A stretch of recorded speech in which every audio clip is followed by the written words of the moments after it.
Hello everyone और इस master class में आप सभी का स्वागत है। एज सीमेंट टेक्नोलॉजी इंजीनियर्स हम सब जानते हैं कि एक सीमेंट प्लांट का दिल उसका किल्न होता है। आज की हमारी इस इन डेप्थ एनालिसिस का सब्जेक्ट है pyro processing and clinker manufacture. Specifically हम परफेक्टली उन एग्जैक्ट टेक्निकल पैरामीटर्स को डिकोड करने वाले हैं जो किल्न डिजाइन और ऑपरेशन के लिए एब्सोल्युटली क्रूशियल हैं। हम एस्टिमेशन ऑफ किल्न पैरामीटर्स पर फोकस करेंगे।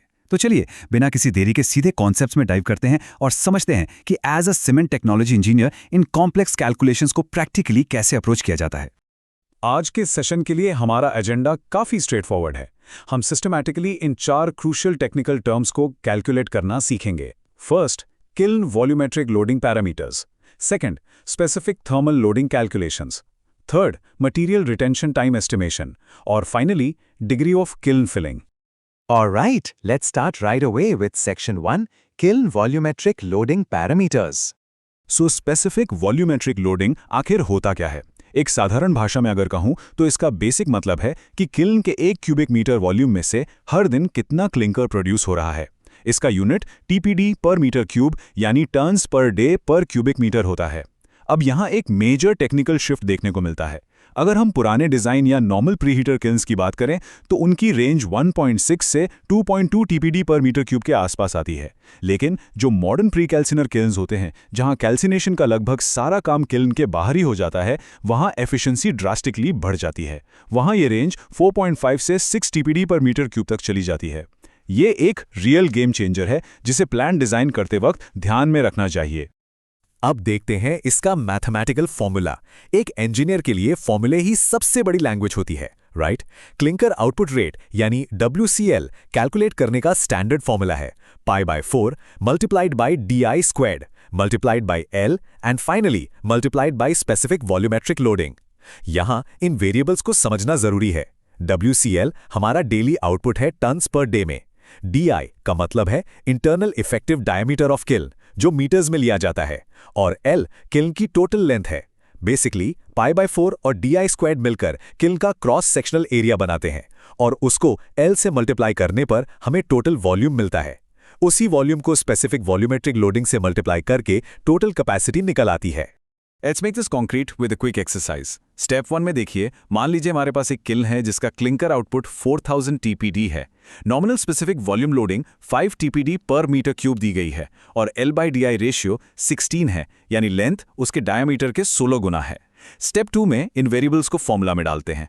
4000 equals π/4 times DI squared times 16 DI times 5। इसको अगर आप सिंप्लीफाई करेंगे ना तो π/4 टाइम्स 16 टाइम्स 5 कैलकुलेट होकर लगभग 62.86 बनता है।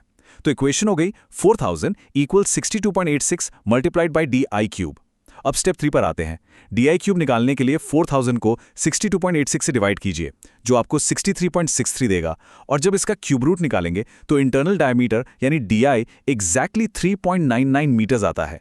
इंजीनियरिंग कन्वीनियंस के लिए we just round this off to exactly 4.0 metres. Simple, right? Okay, तो इंटरनल डायमीटर आ गया 4.0 मीटर्स, और क्योंकि L/DI रेशियो 16 था तो किल्न की लेंथ L निकलकर आती है 64 मीटर्स। लेकिन यहाँ एक रियल वर्ल्ड डिज़ाइन फैक्टर आता है। किल्न के अंदर एक्सट्रीम हीट होती है जिसे बर्दाश्त करने के लिए रिफ्रैक्टरी लाइनिंग की ज़रूरत पड़ती है।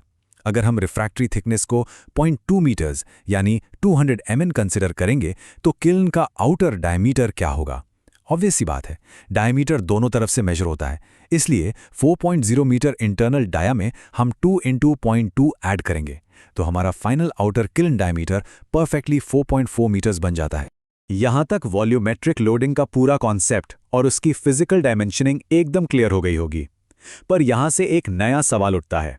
वॉल्यूमेट्रिक लोडिंग ने हमें साइज तो बता दिया, बट बिना हीट ट्रांसफर को समझे पायरो प्रोसेसिंग तो हो ही नहीं सकती। So what is the exact role of specific thermal loading? आइए इस बर्निंग डायनामिक्स को समझते हैं। This brings us straight to section 2, specific thermal loading calculations. सबसे पहले इन पैरामीटर्स के ऑपरेटिंग लिमिट्स पर गौर करते हैं। स्पेसिफिक थर्मल लोडिंग का मतलब बेसिकली ये है कि बर्निंग जोन के पर स्क्वायर मीटर क्रॉस सेक्शन पर फ्यूल द्वारा एग्जैक्टली कितनी हीट रिलीज हो रही है। ऑटो लॉ बहान के सीमेंट इंजीनियर्स हैंडबुक के मुताबिक सेफ ऑपरेटिंग लिमिट्स 4.8 से लेकर 6.0 मिलियन kcal पर आवर पर मीटर स्क्वायर के बीच होती हैं। लेकिन वॉल्टर H. डूडा की सीमेंट डेटा बुक कुछ और भी इंटरेस्टिंग बताती है। उनके अनुसार इकोनॉमिकल हीट एक्सचेंज के लिए desirable limit 3.46 million kCl per hour पर मीटर स्क्वायर है। ये स्पेसिफिक वैल्यू इसलिए क्रूशियल है ताकि गैस और रॉ मटेरियल के बीच प्रॉपर हीट ट्रांसफर हो सके, आपका फ्यूल वेस्ट ना हो और रिफ्रैक्टरी की लाइफ भी मैक्सिमाइज हो सके। एक सक्सेसफुल प्लांट इंजीनियर वही है जो इस बैलेंस को मेंटेन कर सके। Let's look at the formula for this. Specific thermal loading निकालने का मैथ यहां दिया गया है। Q multiplied by WCL multiplied by 1000 and this whole thing is divided by pi by 4 times DI squared। यहां एक छोटा सा ट्रैप है जहां अक्सर गलती होती है, सो ध्यान दीजिएगा। Q का मतलब है स्पेसिफिक हीट कंजम्पशन, यानी 1 किलो क्लिंकर बनाने में कितने किलो कैलोरीज लग रहे हैं। लेकिन WCL जो किल्न आउटपुट है, पिछले फॉर्मूला के अनलाइक यहां पर TPH यानी टन्स पर आवर में होना चाहिए। पूरा कैलकुलेशन इन्हीं वेरिएबल्स के आसपास घूमता है। चलिए एक्सरसाइज 2 में इस कॉन्सेप्ट को टेस्ट करते हैं। एक प्री कैल्सिनेटर किल्न अज्यूम करते हैं। स्टेप 1 की कंडीशंस देखिए। स्पेसिफिक हीट कंजम्पशन या Q 700 किलो कैलोरीज पर kg है। किल्न के अंदर फ्यूल इनपुट सिर्फ 35% है, बाकी कैल्सिनर में चला गया। और स्पेसिफिक थर्मल लोडिंग हमें 3.4 million kilo calories per hour पर मीटर स्क्वायर मेंटेन करनी है। आउटपुट वही 4000 TPD और रेशियो 16 है। स्टेप 2 में इक्वेशन सेट करते हैं। सबसे पहले 4000 TPD को 24 से डिवाइड कीजिए ताकि वो टन्स पर आवर में आए, जो होगा 166.67 TPH। अब वैल्यूज पुट करते हैं। 166.67 equals 3.4 × 10 to the power 6 multiplied by pi by 4 times d squared, और इस पूरे को डिवाइड करते हैं 700 टाइम्स 0.35 टाइम्स 1000 से। स्टेप 3, जब आप इक्वेशन के राइट साइड को सॉल्व करते हैं, मैथ परफेक्टली सिंप्लीफाई हो जाता है। 166.67 equals 10.9 multiplied by d squared, यानी d स्क्वायर्ड आता है 15.29। जब आप इसका स्क्वायर रूट लेते हैं तो इंटरनल डायमीटर DI निकलकर आता है 3.91 मीटर्स, जिसे प्रैक्टिकली हम फिर से 4 मीटर्स राउंड ऑफ करते हैं। And would you look at that, यहां हमने क्या नोटिस किया, इंटरनल डायमीटर वापस से 4.0 मीटर्स ही कैलकुलेट हुआ। L/D रेशियो 16 की वजह से लेंथ वही 64 मीटर्स रही, और जब हमने वही 200 mm की रिफ्रैक्टरी थिकनेस दोनों तरफ लगाई तो outer kiln diameter exactly 4.4 metres ही आया। यानी चाहे आप स्पेसिफिक वॉल्यूमेट्रिक लोडिंग के बेस पर डिजाइन करें या स्पेसिफिक थर्मल लोडिंग के बेस पर, हमारा फाइनल टेक्निकल पैरामीटर एकदम परफेक्टली अलाइन कर रहा है। ये क्रॉस वेरिफिकेशन आपको प्लांट डिजाइन में एक एब्सोल्यूट कॉन्फिडेंस देता है। डायमेंशंस तो तय हो गए, अब चलते हैं अपने अगले फेज पर। Section 3, material retention time estimation. Material कितनी देर किल्न में रहेगा ये जानना बहुत जरूरी है। मटेरियल रिटेंशन टाइम, जिसे हम T मिनट्स में डिनोट करते हैं, उसका फॉर्मूला स्क्रीन पर है। It looks a bit complex, but let's break it down.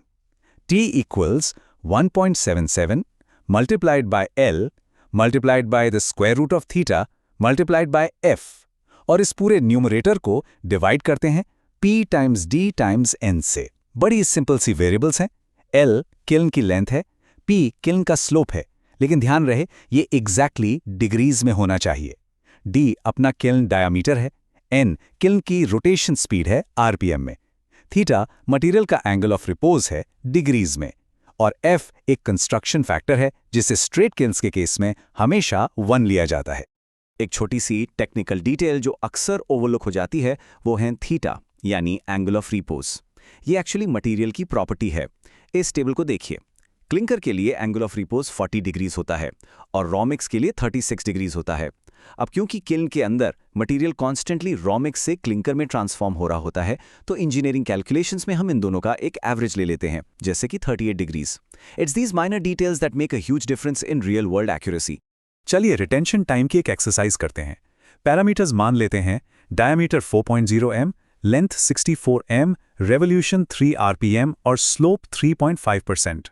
Angle of repose हमारा एवरेज 38 डिग्रीज है। अब यहाँ सबसे बड़ा कैच है स्टेप 1 में। फॉर्मूला को स्लोप P डिग्रीज में चाहिए, लेकिन हमें परसेंट यानी 3.5% में दिया गया है। इसको डिग्री में कन्वर्ट करने के लिए हम इन्वर्स टेंजेंट यूज करते हैं, tan इनवर्स ऑफ 3.5/100, जो कैलकुलेट करने पर परफेक्टली 2 डिग्रीज आता है। स्टेप 2 में अब वैल्यूज रेडी हैं। P है 2, L है 64, D 4.0, N 3, थीटा 38 और F 1। स्टेप 3, हम इन्हें फॉर्मूला में प्लग करते हैं। न्यूमरेटर में आएगा 1.77 टाइम्स 64 टाइम्स रूट 38 टाइम्स 1, और उसको हम डिवाइड करेंगे डिनोमिनेटर यानी 2 टाइम्स 4.0 टाइम्स 3 से। जब आप इस डिवीजन को मैथमेटिकली सॉल्व करते हैं तो फाइनल रिजल्ट निकल कर आता है एग्जैक्टली 29 मिनट्स। इसका सीधा सा मतलब ये है कि रॉ मटेरियल लगभग आधे घंटे तक उस मैसिव किल्न की स्कॉर्चिंग हीट के अंदर कंटिन्यूअसली ट्रैवल करता है, और ये 29 मिनट्स का रिटेंशन टाइम क्लिंकर नोड्यूल्स के परफेक्ट फॉर्मेशन और सारे केमिकल रिएक्शंस के कंप्लीट होने के लिए एक आदर्श टेक्स्ट बुक स्टैंडर्ड टाइम है। और अब हम पहुंच गए हैं आज के इस एक्सप्लेनर के आखिरी हिस्से पर, section 4, estimation of degree of filling of cement kiln. तो डिग्री ऑफ फिलिंग यानी परसेंट फिलिंग का क्या फॉर्मूला है? फॉर्मूला कहता है percent filling equals 3.2 multiplied by kiln capacity in TPD, और इसको डिवाइड करेंगे d cubed multiplied by kiln speed in RPM multiplied by kiln slope से। अब यहां एक बहुत इंटरेस्टिंग ट्विस्ट है। पिछले फॉर्मूला में हमने मजबूरन स्लोप को परसेंट से डिग्रीज में कन्वर्ट किया था, राइट? लेकिन डिग्री ऑफ फिलिंग के इस पर्टिकुलर फॉर्मूला में किल्न स्लोप को डायरेक्टली परसेंटेज में ही यूज किया जाता है। ये छोटी छोटी कोरिलेशन समझना बहुत जरूरी है। बेसिकली फिलिंग इस बात पर डिपेंड करती है कि किल्न की कैपेसिटी क्या है, उसका डायमीटर कितना बड़ा है, स्पीड क्या है और स्लोप कितना स्टीप है। चलिए रैप अप करते हैं इस फाइनल कैलकुलेशन से। स्टेप 1 में हम वैल्यू सेट करते हैं। Internal dia 4.0 metres, kiln revolution 3 RPM, slope 3.5%, और इस बार टारगेट प्रोडक्शन ऑफ क्लिंकर थोड़ा कम 3000 टीपीडी लेते हैं। स्टेप 2 इक्वेशन में वैल्यूज डालते हैं। न्यूमरेटर होगा 3.2 मल्टीप्लाइड बाई 3000 जो 9600 बन जाता है, और डिनोमिनेटर में d क्यूब यानी 4 का क्यूब 64 होगा, उसको मल्टीप्लाई करेंगे 3 आरपीएम से और 3.5% स्लोप से, तो डिनोमिनेटर हुआ 64 टाइम्स 3 टाइम्स 3.5 जो कि एग्जैक्टली 672 बनता है। स्टेप 3 परसेंट फिलिंग फाइंड करने के लिए बस 9600 को 672 से डिवाइड करना है, और डिवीजन के बाद हमारा आंसर आता है 14.28%। राउंड ऑफ करें तो करीब 14%।